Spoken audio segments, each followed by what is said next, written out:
Welcome back, Algebra 2. Today we're going to look at the third section of Chapter 13, dealing with exponential functions. Today, this section's a little bit easier. If you had a good understanding of 13.1, the growth function, and a good understanding of 13.2, which is the decay function, the base E is going to be really easy. This one's a quick chapter. There's not much to do. Now, base E, again, in your calculator, okay, I turn it on, clear my screen. If I hit the second button and the division button, that gives me E. That is an example of a transcendental number. In other words, it's a improper fraction, or excuse me, not improper fraction. It's an irrational number, just like pi. Again, that's the one we're going to be dealing with today. Okay. Well, once again, the first chapter we dealt with base of 2 and base of 10.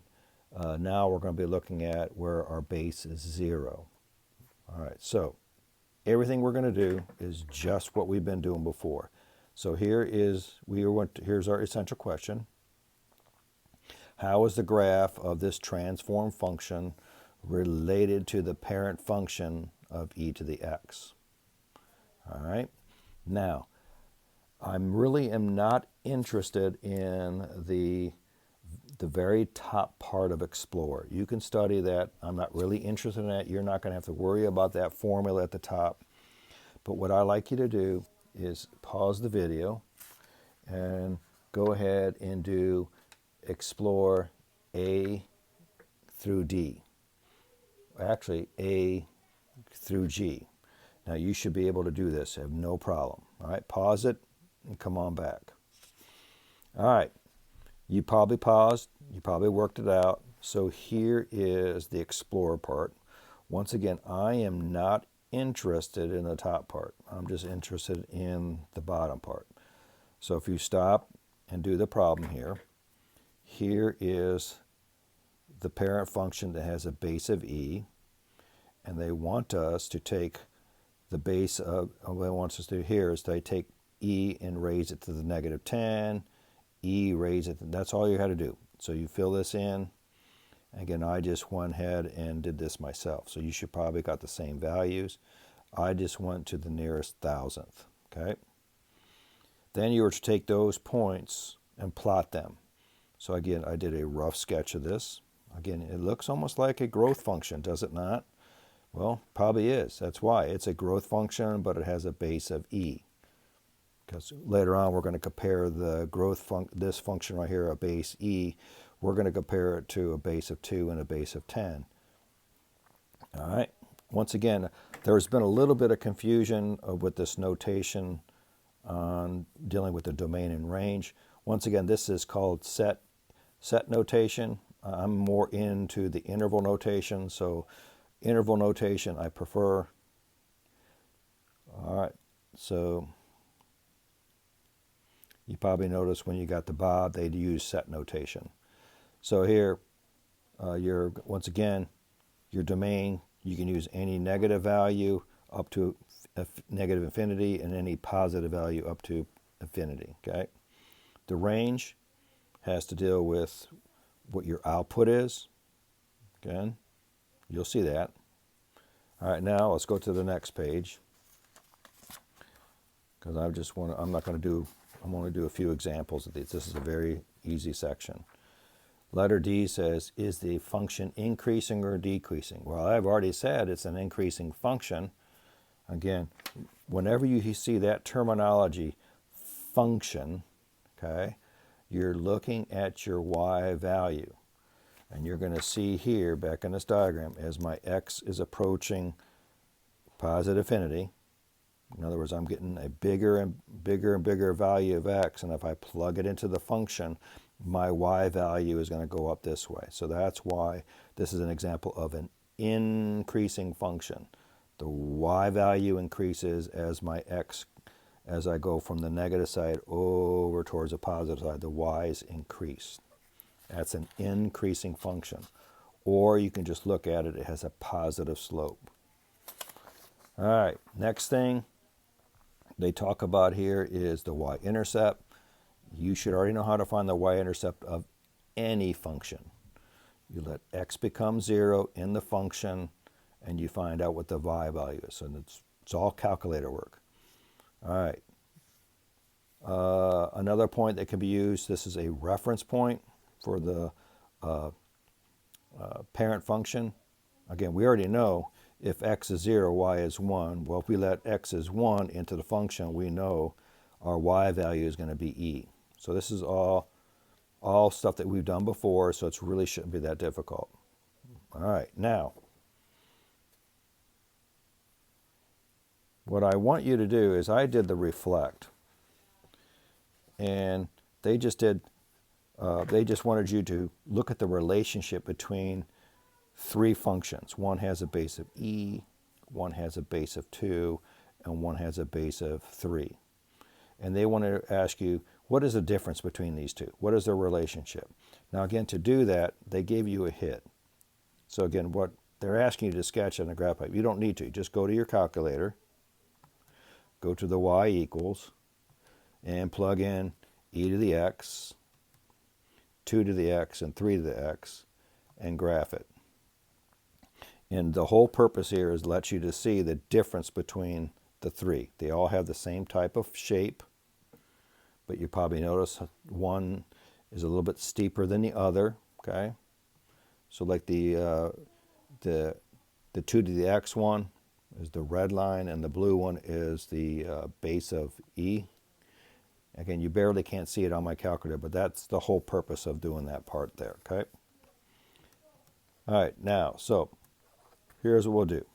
Since this is the most important part of the book, is graphing these transform functions. And I'm going to do this just like I did in the last section, okay? Here's your parent function. The first reference point is letting x equal 0, you get y. And your second reference point is let x become 1, in this case you get e. Your asymptote, once again, that comes from plus k. It'll make sense. We did quite a few of these, so it should be the same. Now, if you got a transform function, okay, this is your transform function. The k is your vertical shift. Your h is your horizontal shift. Your b is, which is in front of the variable x, that's going to be your horizontal stretch and also a reflection upon the y-axis. Your a is your vertical stretch or compression, and if there's a negative sign there, it's reflected across the x-axis. I think I'm talking a little too fast. Let's slow down. This right here is where you can find the first reference point of your transform function. Here is your second reference point of where you can find your the second point you can graph from the transform function. And once again, your asymptote is related to the y equals k. Okay? All right, so I think I just did, I'll let you read example 1a. They did it all in detail for you guys. I think it's all in the screen for you guys. Let's bring it up so you can see it. Okay? You guys have that. All right, now what I want to do is, I'm not going to go over this part. You're more than welcome to pause your video and highlight it. So what I want to do is do one example based upon the top part. I'll let you read the top part because it has to deal with looking at your function.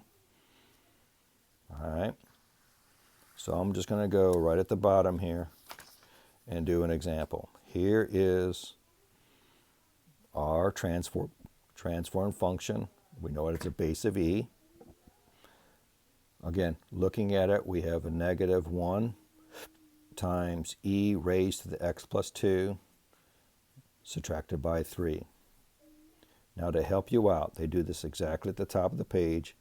Identify what a, what h, and k are from the transform function. A is negative 1, Again, h, once again, this is x, should be x minus 2, but it has x plus 2, so we write it as negative 2. Because if you go x minus negative 2, that's the same thing as saying x plus 2. And your k is negative 3. You have all this information. All you can do now is use this part to find your first reference point, your second reference point, and identify your asymptote. It's very easy, okay?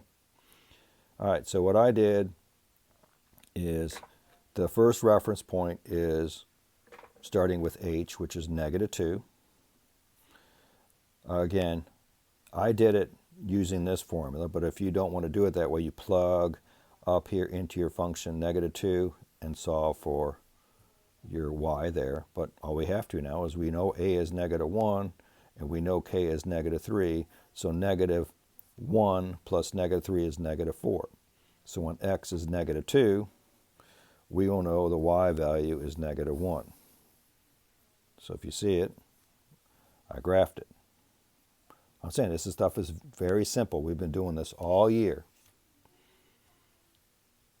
All right, next one, the second reference point. Second reference point is h plus 1. So we know h is negative 2, so negative 2 plus 1 is negative 1. The y value that corresponds to it is a times e plus k. So again, in this case, you'll have to use your calculator. So I know a is negative 1 times e, so we go second division, plus k, which is negative 3, and you're going to get a decimal.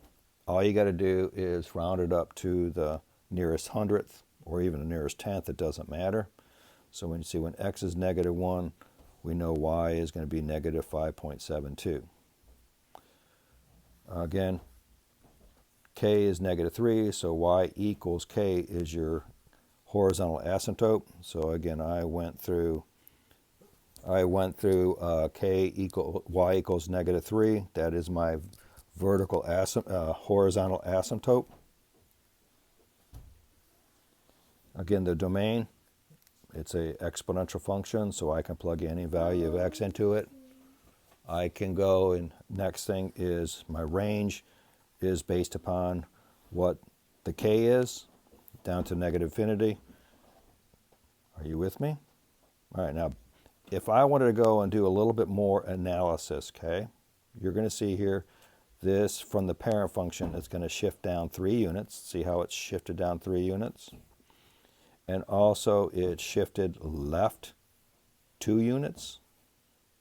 Okay, it's going this way.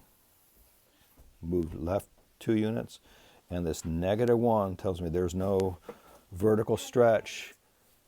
But we will notice that there's a negative sign here, so it takes the function and flips it about the x-axis, okay? That's how they did it up here, the same one.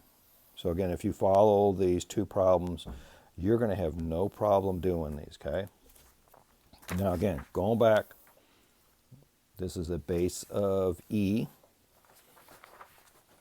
Once again, all I use in these problems right here is these 2, or this one right here, to find out where our 2 reference points are and what our horizontal asymptote is.